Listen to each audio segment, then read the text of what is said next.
This video, I'm going to show you how to win with the trips bunch formation. Now we got a trips bunch look here and our tight end's always opposite.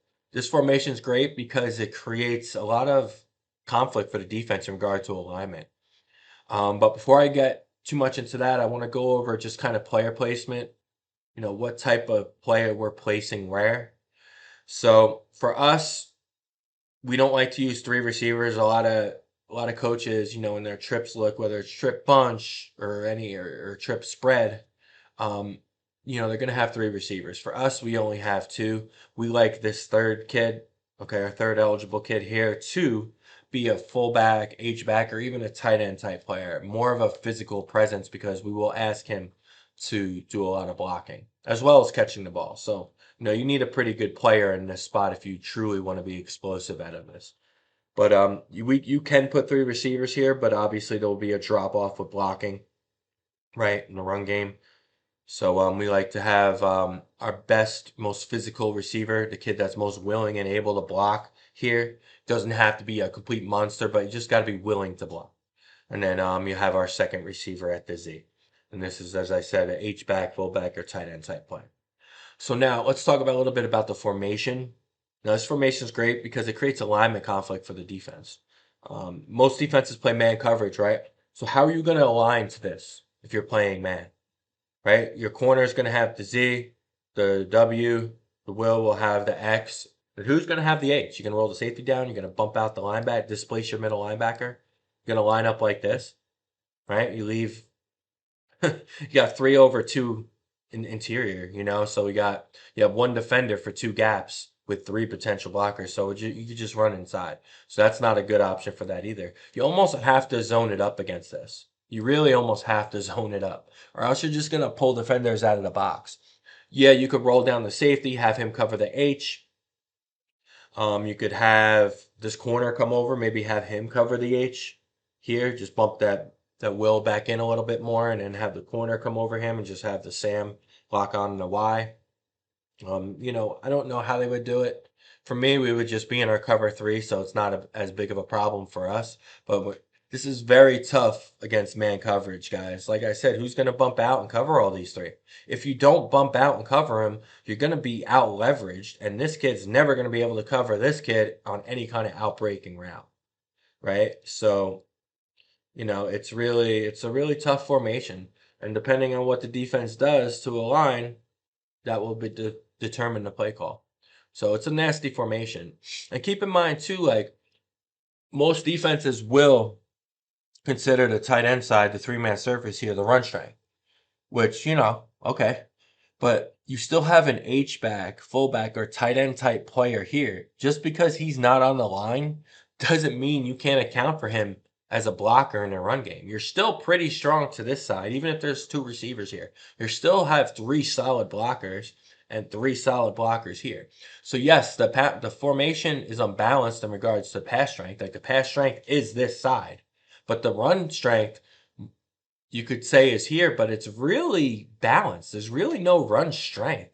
Yeah, you can consider there's receivers here, but as far as blockers, big on big, it's really balanced both sides.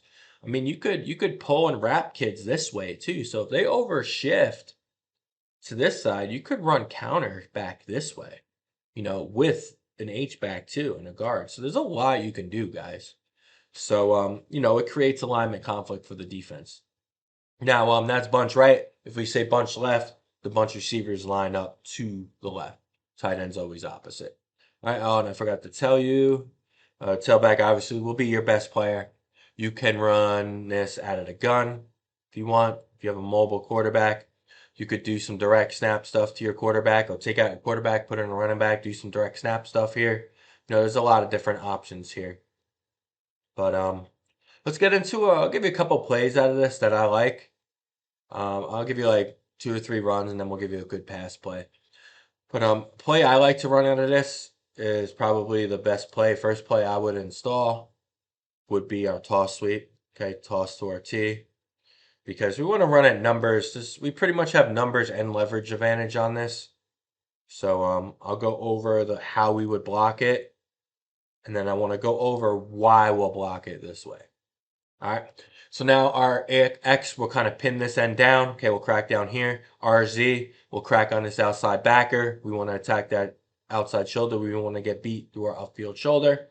Okay, if you're not allowed to crack block, okay, we don't have this kid try to decleat this kid anyway, even if we were allowed. What we do is we crack down, but we just break down and then block him. We don't we don't blindside a defenseless player.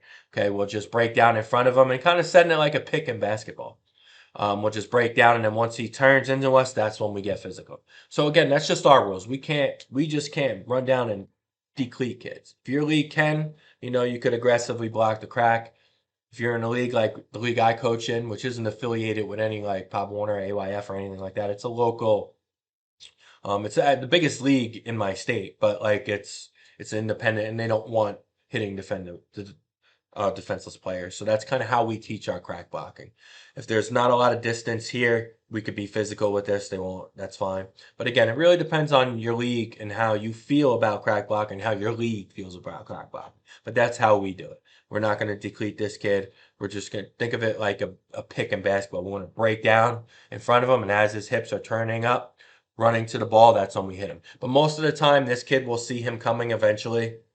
Because, especially on toss, you got toss action right away, so he's just going to go. So you don't really have to worry about hitting a defenseless player. He's going to be opening up and running to the ball, and then he's not defenseless anymore. But we're going to get a pin here, we're going to get a crack here, and we will arc our H and block the corner because we don't want to block the corner too soon. Let's say we have the Z stalk block the corner. He's going to block the corner while the back is just here. So this kid's just going to go around that block and still impact the play. So think of it like an ISO. Think of it like this H is lead blocking through, and you want that back to cut right off of it. Same thing applies, even though it's a toss play. We want our T right behind this H, and then whatever way this corner goes, we just cut off. If he maintains his outside leverage, we cut in, then we bang it back out. If he tries to kind of dip and rip under or slice inside, we just continue outside. So we just able to block off the H's seal block. Now another great play out of this would be trap. Okay, especially if these guys are banging out to the bunch formation, love the interior trap. So that's another nice option there. Here's one of my favorite passes out of this formation. We're gonna get a corner route from the X. We're gonna get a post route from the Z. We're gonna get a 8-yard out from our H. Tailback's going to play fake here. He's going to replace the H, seal the N. QB's going to fake the handoff. 1, 2, 3, plant. We're going to work high to low. You could have him look for the post first if the middle of the field's open, meaning there's no safety, or the safety's on the cheating over or whatever. So this is really good against cover 2. It's really good against cover 3. It's really good against man. Tight end's gonna backside. These guys are just all gonna pass block. Inside over are their pass blocking rules. Simple 3-man concept here. Again, we want to work high to low here. A lot of the times this corner route will be open. Now, if you want, you could have the H chip the DN, especially if you're concerned about him getting a free rush into the backfield and then your tailback meeting him late. You could chip him and then release into the out. It's up to you. Now, it's very important with these routes. These receivers, okay, their route stems will be 8 yards. So they're driving their route straight for 8 yards, and they are breaking. This kid is breaking to the corner. This kid is driving his route for 8 yards, breaking to the post. He's going to cut right off the butt of the X. Okay, you want this. You want a tight cross. And again, you want to work corner to low. Very easy passing concept to install. Great for youth football.